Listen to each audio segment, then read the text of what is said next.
Hi everyone, welcome to the session. My name is Alina. I'm Shaun. And we are here to talk with you about GraalVM and tell about you what you can do with it for Java applications. So maybe you've been to Thomas's session before this one. He talked about the history of the project, how we developed it over the years.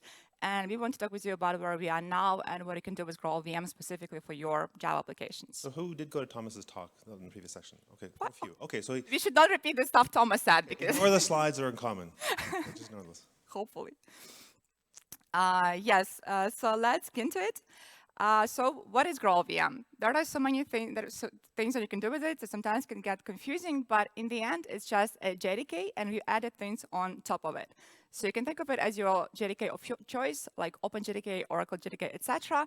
And we are just adding things on top of it, such as native image compilation. Right, and so important thing is GraalVM is not a different VM. It is Hotspot with a JIT compiler replaced with the Graal compiler, and then this additional, you say, native image compiler. So yes, it has its own name, but in the end, it's JDK with some additional boosters. Yeah.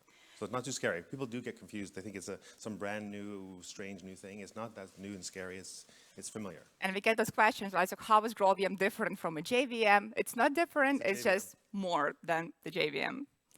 So if you want to talk about Java applications and what you can do with GraalVM for Java applications, there is this choice that you get to make with GraalVM, and that is what makes it different from other JDKs. And that is that with GraalVM, you can execute your applications in a JIT mode, like you would on the JVM just with your Java command, or you can build a native executable of your application that is fully functional on its own, doesn't need a JVM to run. I have nothing to add. We'll get into details later, and we'll show you some very specific examples. Yes, but this is the main thing you could probably remember about GraalVM for Java applications, that you get this choice. It's not either or. You can do one of those with GraalVM. So you can always just do JIT. It's not like one-way street where if you go GraalVM, it's only native image. You can do both with GraalVM as well. Right, and we often get this question as well. So what is the relation between GraalVM and OpenJDK? Do you guys have something in common? How does that relate one to another? So in fact, we collaborate with OpenJDK. We all work in the same ecosystem. And there are two projects, such as Project Helidon and Project GraalOS, where we collaborate extensively with the OpenJDK community to integrate GraalVM even more into the OpenJDK ecosystem. Right, and we've had this question before in the last session too, which is when will I get GraalVM JIT in OpenJDK? And so that's what GraalOS is focused on. So that project is up and running. So you can follow it if you want to get GraalVM in OpenJDK. There is, I think, a mailing list and a website where you can get updates and see where we are. This was announced a while ago that GraalVM is a part of OpenJDK, and we will integrate even more closely. Now, talking about GraalVM, you might know that we have two editions, two main flavors of GraalVM. One is fully open source. Our code is available on GitHub. You can always contribute. You can see how we are working on it. That is called GraalVM Community Edition. And all the same things that you can do with Oracle GraalVM, you can do with GraalVM Community Edition, such as JIT, native image, polyglot, etc. But we also have GraalVM from Oracle, so Oracle GraalVM, which is based on Oracle JDK and has even more performance and security features in it. Right, additional compilation optimization. So, and features like profile guide optimization we point out there. So profile guide optimization lets you get extra performance from your application. So it's the same code, so functionally it's the same, just better performance typically. And we have this very nice slide that I personally like a lot that I think Shaun put together. That is the history of the project. So it goes back a long time, which is strange, right? Like maybe you've heard of GraalVM the last few years, but it goes back a long ways to Sun Labs, to this Maxine project, which was the first attempt to build all of Java in Java. Because you know the VMs in C++, the compilers in C++, right? So Maxine asked the question, can we do Java in Java? And I guess it didn't succeed at the time, right? So Maxine did not continue until it was, I guess, Thomas resuscitated the idea. So if you've been to Thomas's session, he talked about those milestones, but this is more like a visual representation of it. And this is where the project started. So let's say roughly in 2011 when Thomas joined Oracle and started working on the project. And there are multiple milestones across the years that we think are the most important. We can talk about some of the highlights. My favorite are about adoption. So you can see in 2020, Alibaba started using native image in production. And that is one of my favorites because when people ask me, okay, but is someone using native image in production, and especially under a high load, Alibaba is probably my favorite story, and we will talk about it later on, about how like large-scale, long-run application that is. Yeah, Yeah, Alibaba is really big. Facebook even using JIT, so using JIT, some are using native image. All the framework adoption is what's really interesting. I mean, Micronaut was, I didn't realize it was way back in 2018, Micronaut started using native image. Because just recently Spring Boot, I mean, there was the Spring Native project, which was an experiment, and then the Spring Native support moved into the mainstream, into Spring Boot 3 and Spring Framework 6, just last fall?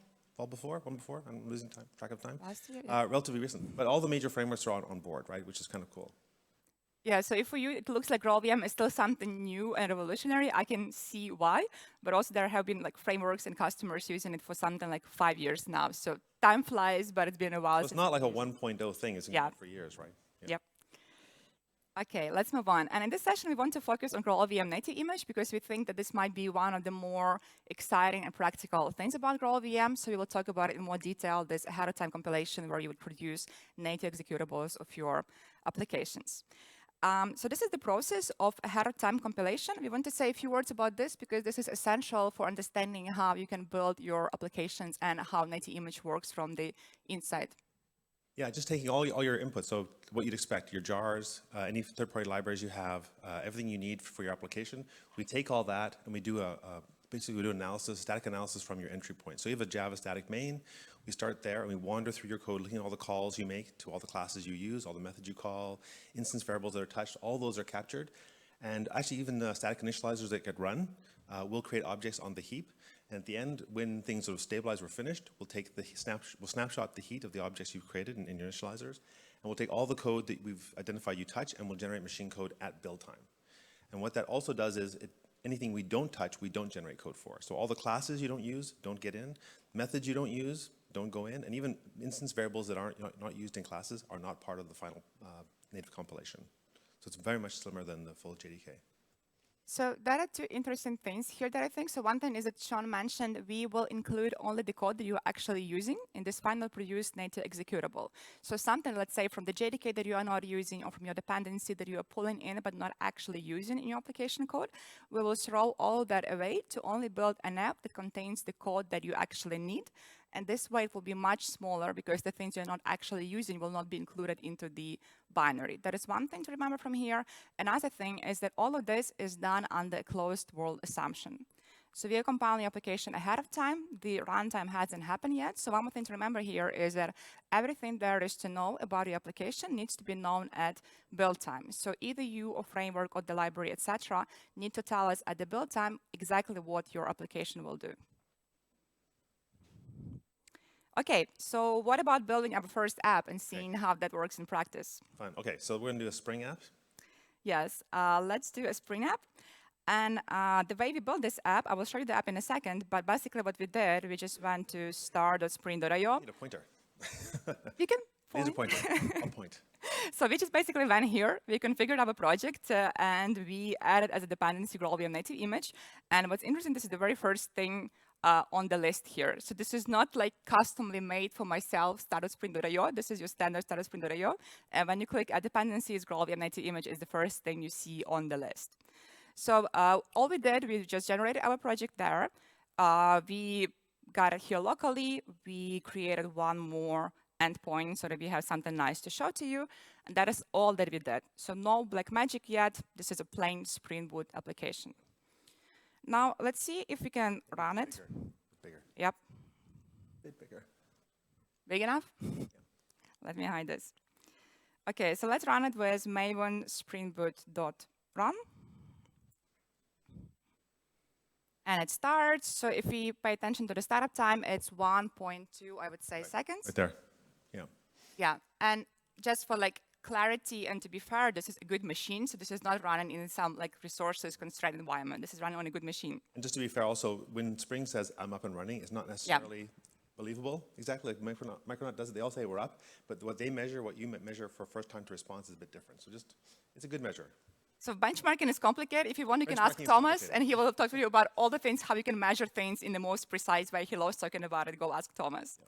But yeah, our app is up, so let's go and see what it actually. So basically, you didn't write any code. But let's see if it works, though, because we just started it, right? Yeah, you added one controller, but basically the build with native image integration was out of the box from Spring.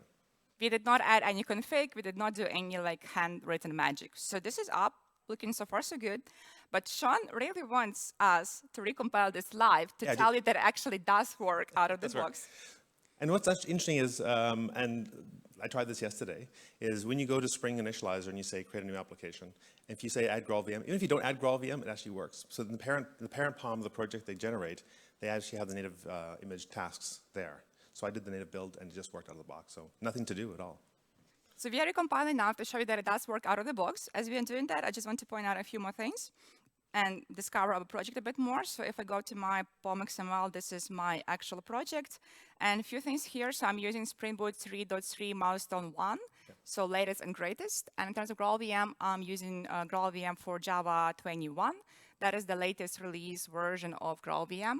In terms of the releases, we release on the exact same date as the Java team. So every time you have a new release of Java, you also have a new release of GraalVM on the exact same day, so every 6 months.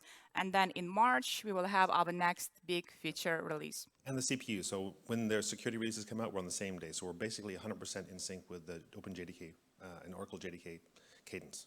So while we were talking, our app has finished building, and we will run it in a second, but I just want to point out a few more things here. So overall, when you build an application, there is a lot of interesting info coming up. So remember how we mentioned that we will only package the things you actually need in the binary. And as we are analyzing your application, this is what happens. So we are saying, this is how many types, fields, methods, etc. we've seen in your app, but this is how much actually are needed for your app. This is how much is included in the app, and everything else is not included because it's not actively used, so you might just strip it out. Yeah, what's out? Yeah. That is interesting, and one more thing that I want to point out is it's in the very end of the output, so maybe you don't always notice it, but we also give you recommendations. So we just built a very simple app, but it's not optimized for performance or anything. But if you wanted to, we give you those hints right away. Here's some helpful things that we think you can do. For example, you can use G1GC for better optimization, for better performance. You can use specific hardware features for better performance again, and so on. Right. So if you're going to if you bought a certain cloud machine, you said, I'm going to buy the biggest, the best Intel box possible. You don't want to get this thing compiled for x86 or 386, right? You want it to compile for that Xenon, whatever. So you can control that with the march. We're showing this because we're very proud. We worked very hard to try and make this more user-friendly. It used to be kind of like working, done, or not done. So we're trying to be helpful here. But you can see also how much memory is used, 4 gig. This will fit inside of a GitHub action, no problem, right? So this kind of stuff. So. And it has compiled in 44 seconds, which is for a Spring web app, we think is actually quite good. Even a small Spring app has a large dependency tree to go through. So what we find is it's not exactly linear, but the more jars that you add onto your class path, the longer it takes, the more we have to analyze. So if you've got, typical Spring apps are bigger, Micronaut also, a little hello world application will take me like a few seconds, just like a simple Java where your basic dependency is a JDK, it's pretty quick. And I want to bring up an interesting point here. Sometimes I have users complaining to me that, hey, I have this big production application and I compile it to native image and it takes a few minutes to compile. Why is this so long? I don't have that kind of patience. But one thing here is that GraalVM doesn't introduce any additional overhead comparing to JVM. Our build is longer than a build on the JVM, but only because we do all of that work at build time once. Yeah. And then you start very fast every single time. So that overhead, the JVM kind of spreads throughout runtime in the beginning. We do that at build time, that's why it's longer, but it's not any extra work, it's just the same work compressed to build time one time. Yeah, we're shifting left, right? We're moving everything to build time. The other thing is this happens once at build time. Whenever you run your JVM app, every single time you're going to pay costs. You pay that overhead. Yep. Here you don't, you pay once. But okay, we got our app, so let's look. I just want to point out that it's indeed a native executable. Improve, it's actually a binary. Yeah, so if you look inside, I'm interested in this one, green one demo, which is a native executable file. And then when we run it as the native file like this, so it started at 146 milliseconds. And if I open my endpoint again, this is again what I see. So it does work as expected. Now, the startup time is very shocking, right? Everyone goes, ooh, that's amazing. We should all compete on how fast can we start the application. But it isn't the most interesting thing. It's kind of a party trick, or for us to become a conversation opener, like, wow, GraalVM starts fast. Really, it's about throughput, memory consumption, all the really important things you actually pay for, right? But it is quite shocking. But this is just one aspect of it, and us working on a compiler, we like talking about peak performance. So we want to show you a bit more advanced benchmarking application, where it's again a Spring application, but we are doing a bit more of performance testing to show how such an app can operate under an actual meaningful load. For that, let me pull another app. Now we're going to use Spring Pet Clinic, right? Yes. So AOT performance. And I mean, I think you all know the Spring Pet Clinic application, which is pretty much a standard thing for benchmarking. That's why we chose it, because everyone knows what it is. But also, it's a nice like a standard for web applications, right? So you can send requests to it, you can read data, you can work with database. So as a benchmarking kind of app, it's something commonly used. So we want to benchmark that application, and we're actually proud of the benchmarking setup that we brought. It's hard to do proper benchmarking at a conference because you have limited time, you have just your own machine, but we brought what we think is a decent benchmarking setup, and we will walk you through it now.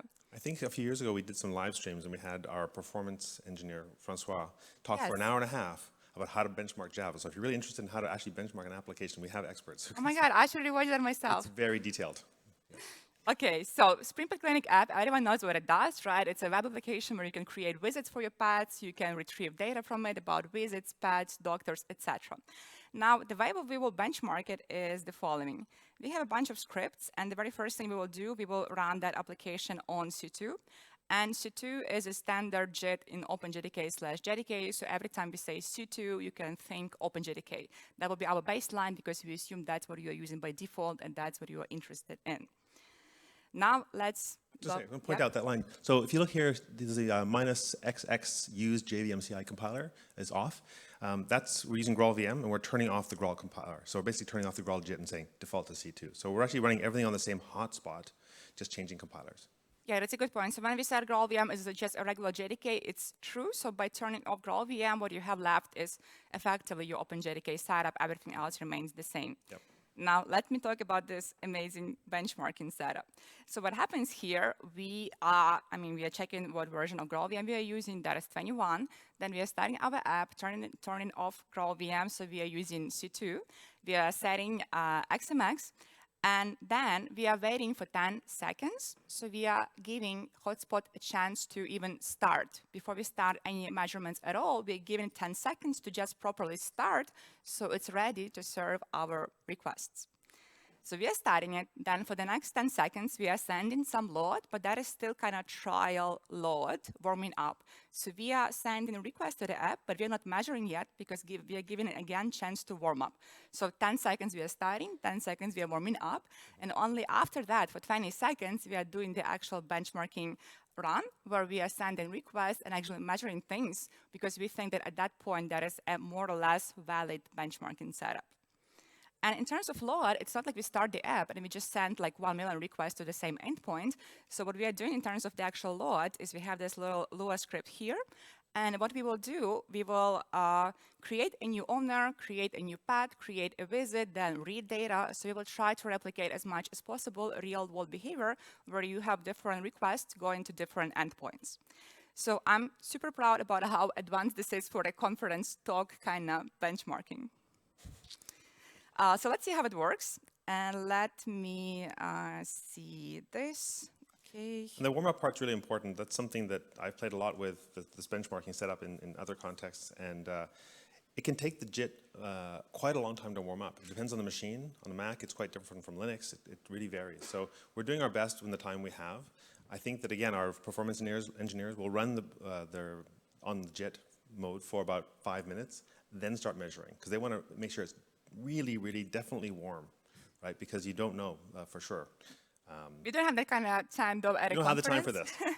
But scientific method would be, you really need to let it warm up and give it time. But one more thing that we brought, I did not stop on that in the script, but we also use a tool called PS Record to measure the resources consumption of each of our applications. And then we will show you in a visual way how we came up with those numbers and what was happening behind the hood. And there on those charts, you can actually see that indeed that was the startup, warm up, and this is where the load came. So when we will look at resources consumption, we will see the actual profile of each application. Okay, so we have some kind of numbers. This was running on C2, so let's say OpenJDK.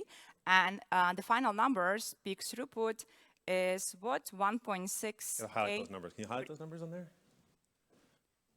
Requests per second, right? Requests per second. So we're looking at requests per second. Yep. Right? 1.6 requests per second. Okay, do you think this is fast or not? Just shout. How would you know?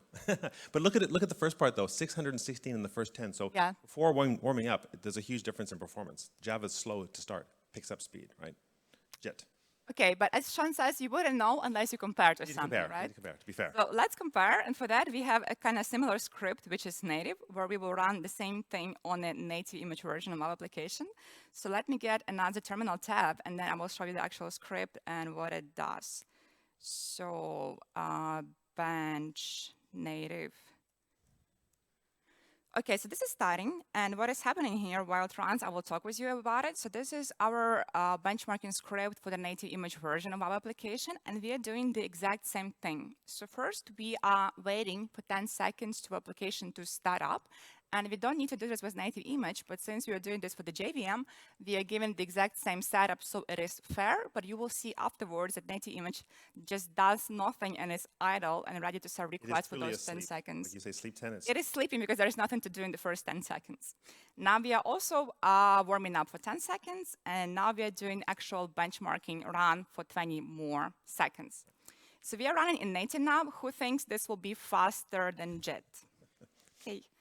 But you know that we work on GraalVM, so maybe we pulled off some magic to make it faster than JIT, right? Okay, let's compare. Okay, bring the number. Show us the numbers. Show me the numbers. Let me pull this up.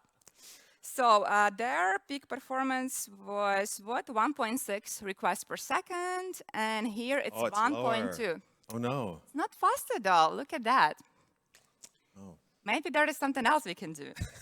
So we have yet another version of our application, and the script is called native optimized. So it each runs for 40 seconds. So let me get this one so we can compare, and we will talk with you about what's going on there. So bench. Right. So what we saw there was basically a default. We went with a default. So we just compiled the application, Spring Boot app, right, and provide no optimization, just like out-of-the-box behavior. There's actually a bunch of stuff that's going on in native image, even now by default, that we didn't have before. Like we have some machine learning. I think we talked about it. We didn't. We will have a slide on it later. Yeah. So there's features inside native image to improve performance without your intervention. So we're getting faster each release without you taking any action. But there are things you need to do still today to really squeeze the most performance out, right? Which is what you've got in this version. For the sake of clarity, I want to say that JVM is an amazing piece of engineering, and it's very hard to beat it at its own game. So peak performance is something JVM is known for. So it's not an easy challenge. Like we like challenges, but it's not an easy challenge to beat JVM at peak performance. But we have one more run. So let me just somehow adjust the numbers so we can see this better. Okay, done. So first run, that is C2, that was 1.6 requests per second. Now, plain native image was 1.2K requests per second. And the last run, where we used all the black magic that we have, is 1.9. So even significantly better than the JIT run. So this is what you can get with native image. You can argue here that this is just one benchmark. Maybe my app will behave differently. Maybe it will be the case. But we wanted to show you what is possible with AOT versus JIT. And now we want to look at the actual code to show you what we did there. Yeah, so in terms of the optimization, we should describe what we did. Yeah, absolutely.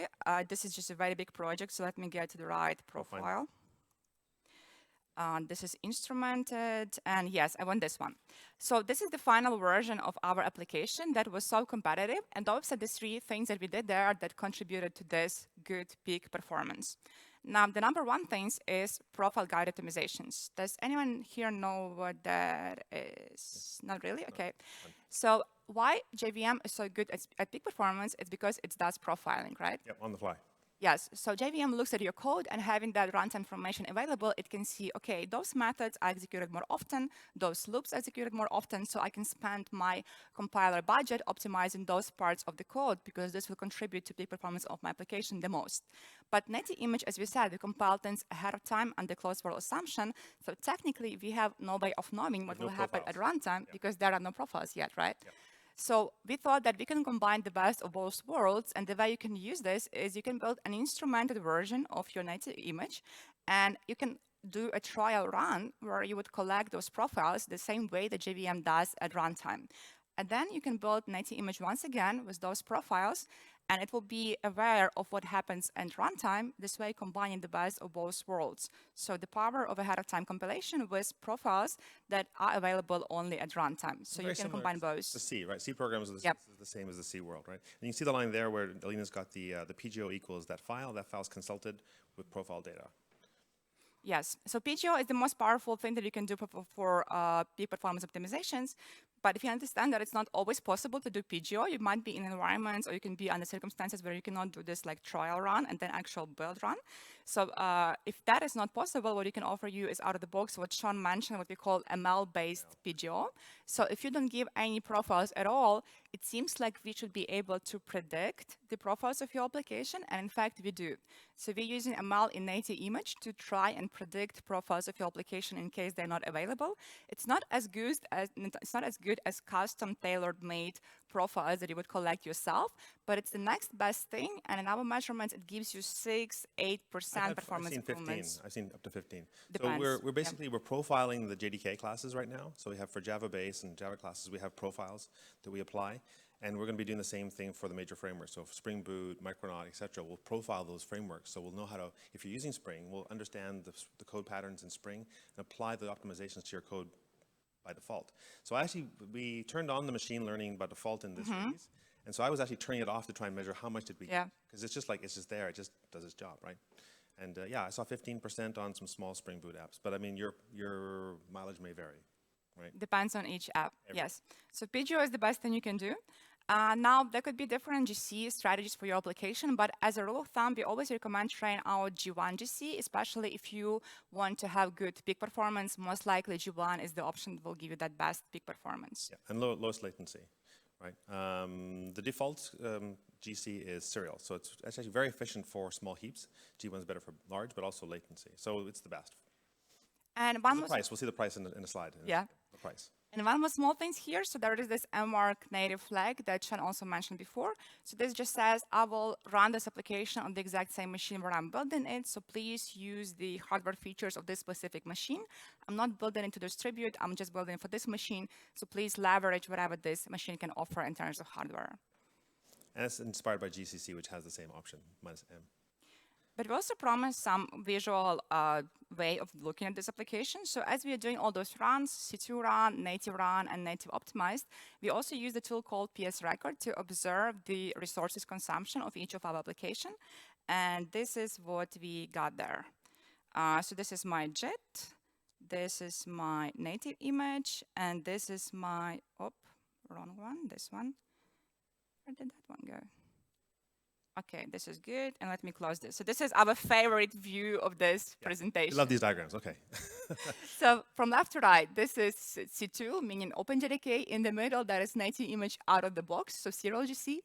And on the right, that is native image with all the boosters, so PGO and G1. It's significantly different looking graphs, right? So you can imagine, when a JIT application starts up, the first thing it does starts reading bytecode, parsing bytecode, building in structures, starts up the JIT compiler, allocating various. So maybe we should stop for a second because we know the charts, but many people don't. So maybe we should explain what each red, thing is, right? Right. Red is CPU usage. Yes. So when you start up a JVM, and that's why you see it wait. So remember, start up the app and then wait 10 seconds. And the first 5 seconds is busy doing something. And there's no workload on that machine, right? We haven't done anything, but it's busy initializing all these things, getting things going, booting itself up. So if you look at the native image side, nothing happens. Just waiting. Right, it's just waiting. We start the application. It's got, this GC thread start, it's true, right? There's a few things start, but not much, little minor red blip. And then when you start seeing workload, you see a lot of things happening, right? Much more work's going on. Compilation is occurring, I guess. We're seeing compilation, we're seeing profiling going on. Nothing happens over here because the code is fully compiled ahead of time, right? And the blue line is the memory consumption. That's the RSS, right? So you can see the memory across here varies quite significantly. Native image out of the box is using, 1/3 the memory. But we configured them all to run with the same kind of memory requirements, right? But just JVM, because it does like the actual... XMX, you did specify. Yeah, we specified it, right? But native image doesn't just need that much memory. Yeah, the JVM uses more memory than your heap size, right? That's the trick. The big jump you see, the big drop, is basically all that JIT infrastructure is gone, right? Code cache, I said profile caches, bytecode caches, all that stuff is basically not necessary in the native image. So of course that's just gone. So you save 200-300 meg just without any effort.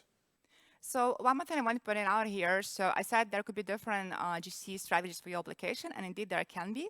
We usually recommend G1 GC, but as you can see here, serial GC is also very nice because it has very little overhead in terms of memory usage. I also got this question at the meetup yesterday. So how does G1 affect resources usage, right? Oh, this always happens to me in this room. Just click. No, just click. Yeah, no? I swear to God, the same happened to me like a year ago. Let me try again. Did you plug that in before? Oh my God, did it die? No. Okay, it works. Almost got a heart attack. Yes, so my point there was G1 GC, right? If you want if you want best peak performance, G1 is probably what you want to do. So it will give you best peak throughput as we saw in the final benchmarking run, but it does come with some memory cost, right? So normally if you want more throughput, you pay for it with resources, and in that case, that will be memory usage. It's a classic trade-off, right? Yeah. It's space speed trade-off.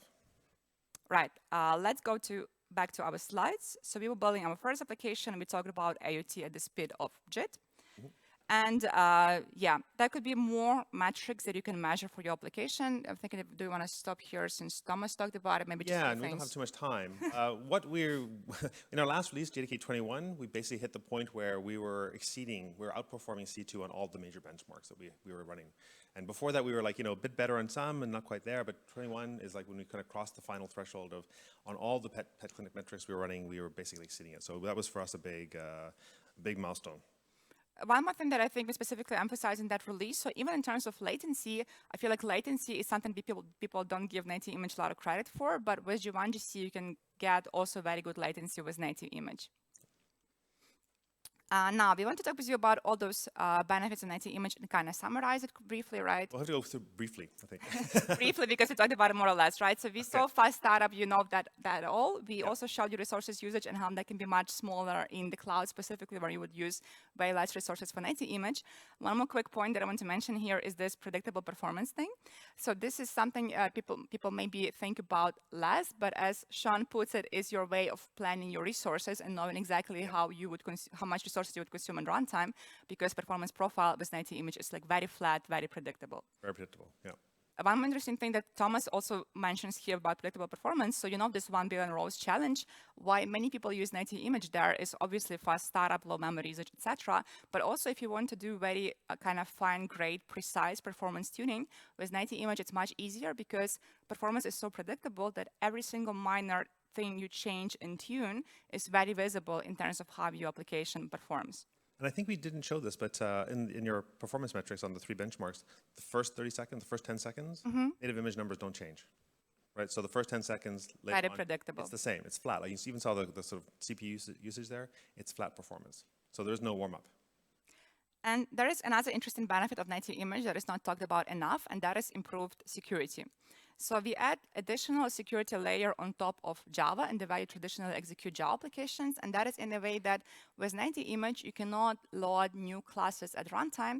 And it can be seen as a limitation, but also in a way it's more secure because you know exactly what will happen at runtime and no new unknown information will happen at runtime. Yeah, you're basically reducing your attack surface area, right? So by taking out all those classes, and we all know the famous log for shell, vulnerability, not possible in native image, right? Because those classes weren't even on your class path. They weren't there. They were gone, right?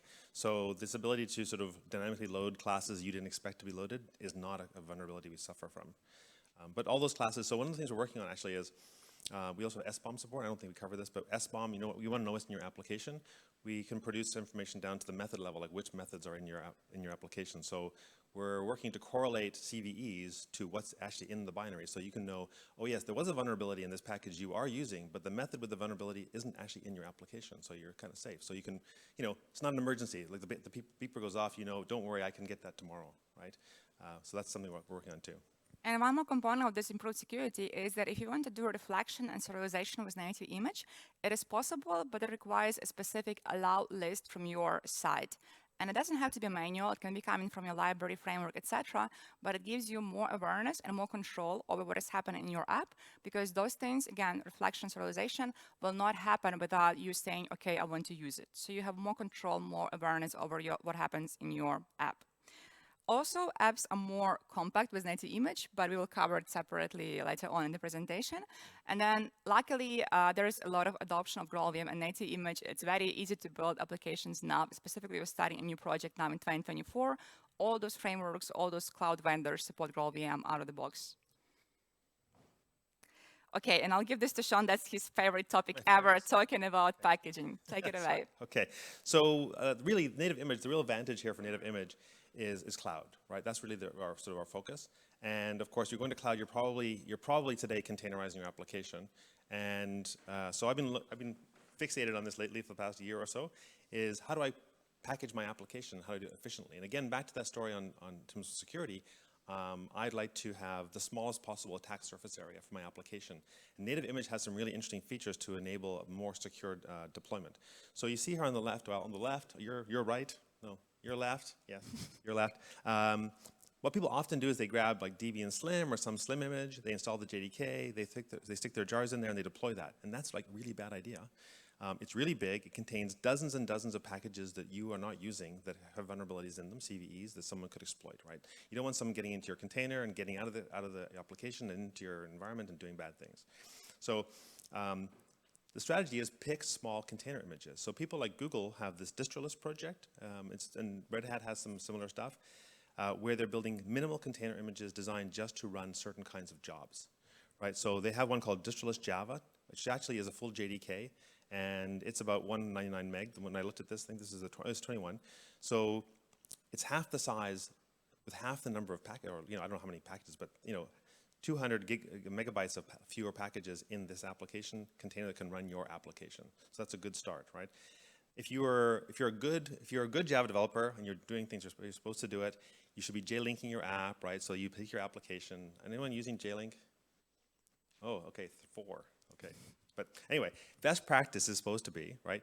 Take your application, J-link it, get a smaller subset of the JDK, and you can deploy that onto one of their images they call distroless Java base. Java base contains the libraries you need to run the JVM. So a hotspot, so it'll work, right? So you can get a pretty small application. What I did here was I took the J web server in Java 18. There's a little static web server they include, and I just compiled it and packaged it. But that's about the best you can do is J-link something and put it in a small container. If you use native image, you have a lot more options. You can go even smaller, right? So you can see on this chart here, it goes down to 18 megabytes. And 18 megabytes is actually the size of the executable I can get down to with a native executable. So I think on the next slide here, okay, we got the next slide. Okay, so this is my second favorite slide, which is just explaining what's going on. These are things that you would not, they're not obvious to a Java developer, but it's linking, right? So you're building a native executable for Linux or Mac or whatever. So by default, when we just ran the native image over here, we got one of these things, which is our application code was a binary, and there's a bunch of shared libraries coming from the host environment. So zlib, which is a compression library, std C++, there's a whole bunch of things that you would need for your library. And so if you package your application, your native image, in a container that contains at least these standard libraries and libc, it'll work. And so this Java base contains it. It's about 33 megabytes. But I can use what we call mostly static linking, where I can statically link in all the libraries except libc into my binary. So now all I need for my environment is libc. And so they have, and you can get a number of containers like this, a container that just contains glibc, and that's going to work exactly the same. And the final thing I can do is I can just statically link the entire application. All the libraries I need are statically linked into my executable. And we use Muscle because Muscle is, well, it's MIT, so it's got a nice friendly license, and it's also, it actually works when you link it. glibc does not work if you statically link it. It'll segfault pretty quick. And I can take that and put it in Scratch. So I have nothing in that environment. So I'm really just worried about what's in my application now. This is probably not that practical, but it's very cool that you can do this, running in something as small as Scratch. So just flipping back, right, I went from at least 127 meg, best I could do, down to 18, so I've done a fraction. And I really seriously reduced my attack surface area. So security is a major benefit that's sort of maybe unintended consequence or a happy outcome from this technology. And yeah, talking about how you would build such an application. So we sometimes get a question about what are good deployment strategies, or can I do cross-platform builds with GraalVM? So let's say I have my Mac machine and I want to produce binaries for Linux. Can I do it? The answer is that it's complicated because we need some JDK-specific classes for each platform if you're going to compile your native executable specifically for that platform. So our usual recommendation is that if you want to do cross-platform builds, you can use something like GitHub Actions, and we have our own GraalVM GitHub Action, and then you can set it up, and there you can produce binaries for each of your platforms directly on GitHub.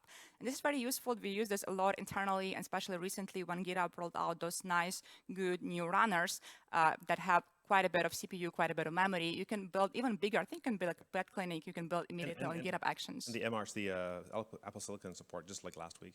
Yeah. So we work really hard to make it easy to consume GraalVM. This is another example of that. So Fabio and our team wrote these GitHub Actions to make it easy for you to build on GitHub. We've got Paquito build packs now. I mean, we're doing all we can. If there's a way you consume your JVM that we don't know about and we're not supporting, let us know. But this is one that I think is very useful. Yes, and we talked about security before, so maybe we don't need to stop here, but yeah, we just add additional security layer on top of Java, extending its security profile. Now, yeah, talking about frameworks and how easy it is to build applications with GraalVM, if you want to start building your first application, you can just do it in plain Java, but my recommendation would be if you want to build your first app with GraalVM, just go with one of those frameworks and it will help you a lot because they will give you some additional modules, testing capabilities, integration out of the box. So either of them doesn't matter if you like them all, you can choose one of them that will help you build applications with GraalVM.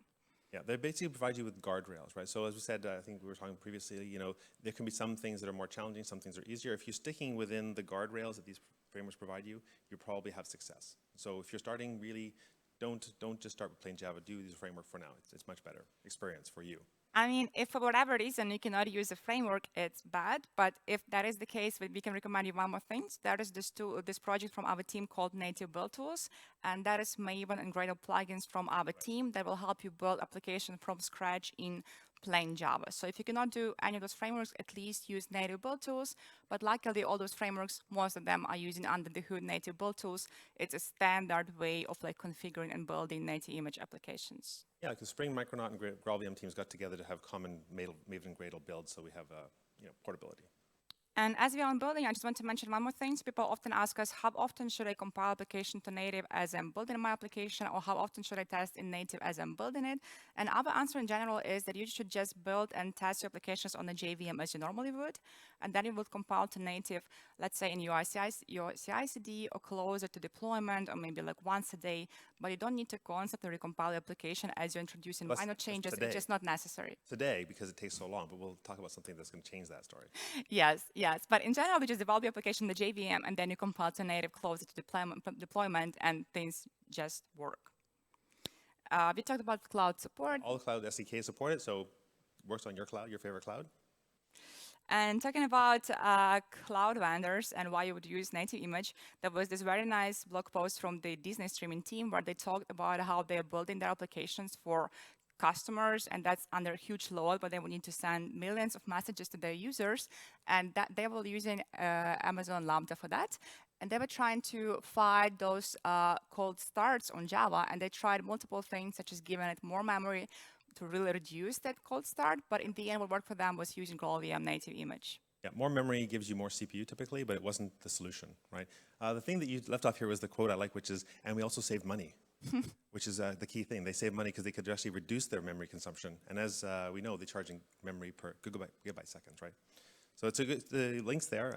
I guess we'll post these. It's a good story. Yeah, they added on the website, Jfokus. If you Google Disney, GraalVM, Amazon, you'll find this blog. Yeah, I just find it interesting how they approached this, right? So they were gradually giving application more and more memory, and they went to like 3 gigs of memory, and that improved the situation, but it didn't get exactly to the point where they wanted until they compiled with native image, and then it went under 100 milliseconds rather than seconds. So in this case, startup was actually the killer feature. Yeah. And that is my favorite use case because this is from a while ago. So when GraalVM still is rather brand new, I think this is from 2020, Alibaba were one of those early adopters of GraalVM Native Image, and they rolled it out in production under a huge load. I mean, you can imagine Alibaba, right, and how much traffic they have.